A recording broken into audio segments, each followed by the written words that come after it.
आप सभी को मेरा नमस्कार। 10वीं बोर्ड के परीक्षार्थी ध्यान देंगे, खास करके हिंदी भाषा में। तो मैं एक बार आप लोगों को व्याकरण की पुनरावृत्ति करा दूं। बहुत ही महत्वपूर्ण कक्षा है, आप लोगों को बहुत पसंद आएगी। प्रश्न पत्र में जो हमारा व्याकरण का भाग होता है उसमें क्या पूछा जाता है और आपने क्या पढ़ा है, इसको मैं सब संक्षिप्त रूप में बताऊंगी। 16 नंबर के 4 प्रश्न होते हैं। प्रश्न 3, 4, 5, 6, इनमें 5-5 प्रश्न पूछे जाते हैं, जिसमें से 4-4 का उत्तर हमें करना होता है।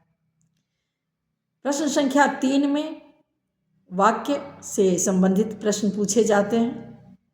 आपने वाक्य बचपन से पढ़ा है, प्रीवियस क्लास में भी पढ़ा था। रचना के आधार पर वाक्य के तीनों भेदों को आपको इसके लिए अच्छी तरह से समझना होगा। वाक्य रचना के आधार पर 3 प्रकार के होते हैं, आप सब पढ़ चुके होंगे: सरल, मिश्र और संयुक्त वाक्य। इसमें कई प्रकार के प्रश्न होते हैं। एक में आपको वाक्य को पहचानना पड़ेगा, आइडेंटिफिकेशन ऑफ सेंटेंस, कि सरल है, मिश्र है या संयुक्त है। और दूसरे तरह के जो प्रश्न होंगे उसमें एक सरल वाक्य को मिश्र या संयुक्त वाक्य में बदलना होगा, या फिर मिश्र वाक्य को अलग अलग करने होंगे। उपवाक्य के पहचान के लिए भी अलग से प्रश्न होंगे। तो सबसे पहले सरल वाक्य, मिश्र वाक्य, संयुक्त वाक्य को पहचानना सीखिए।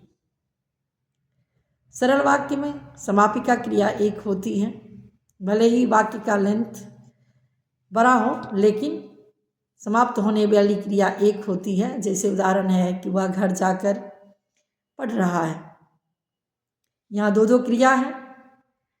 वह घर जाकर पढ़ रहा है, लेकिन समापिका क्रिया जो है वह पढ़ रहा है, तो यह सरल वाक्य है। जब हम मिश्र वाक्य बनाते हैं तो उसमें शर्त होता है, 2 वाक्य आपस में जुड़े होते हैं समुच्चय बोधक के द्वारा, और एक वाक्य के बिना दूसरे की प्रतीति नहीं होती है। जैसे अब मैं साधारण शब्दों में आपको समझाना चाहूँगी।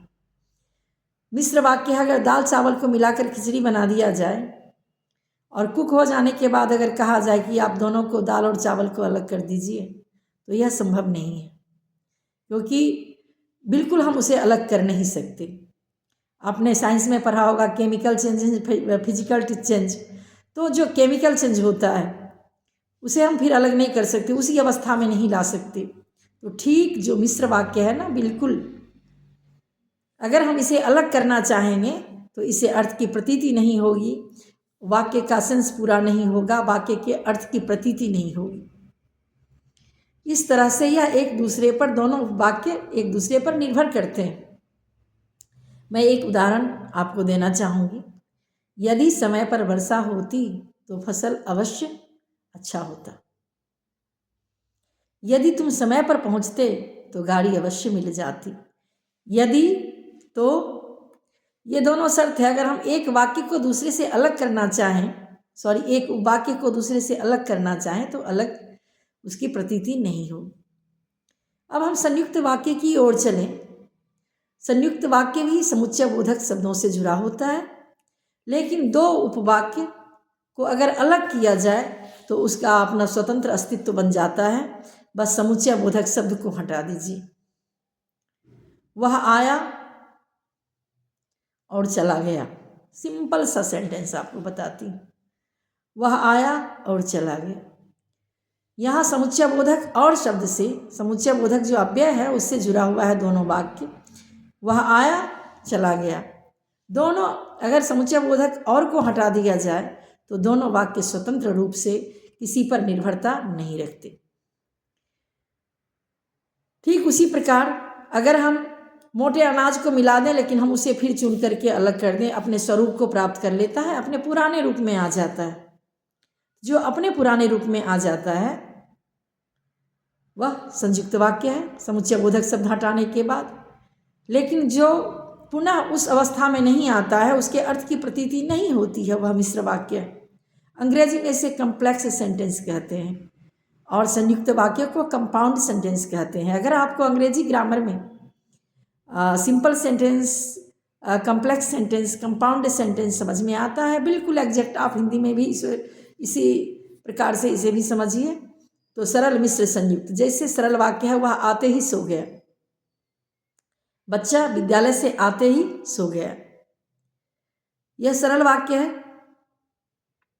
मैं इसे मिश्र वाक्य में बदलती हूँ, बच्चा जैसे ही विद्यालय से आया वैसे ही वह सो गया, यह मिश्र वाक्य है। बच्चा विद्यालय से आकर सो गया, यह संयुक्त वाक्य है। तो आपने देख लिया कि किस तरह से सरल वाक्य को मिश्र वाक्य में परिवर्तित किया गया और संयुक्त वाक्य में परिवर्तित किया गया। बहुत ही सिंपल है, बहुत ही आसान है और आप सब इसमें से 4 से 4 मार्क्स स्कोर कर सकते हैं।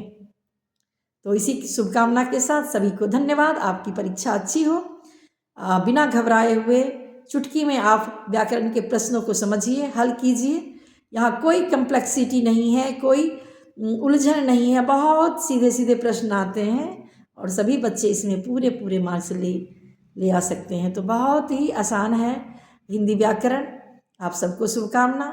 फिर मैं दूसरी कक्षा में आप लोग को वाच्य पर चर्चा करूँगी, वॉइस पे चर्चा करूँगी और मैं सारे व्याकरण के जितने भी 4 पॉइंट हैं, वाक्य, वाच्य, अलंकार और पद परिचय, चुटकियों में हम क्वेश्चन को आपको हल करना सिखा देंगे, बिना कोई घबराहट के, बिना कोई मुश्किलों के।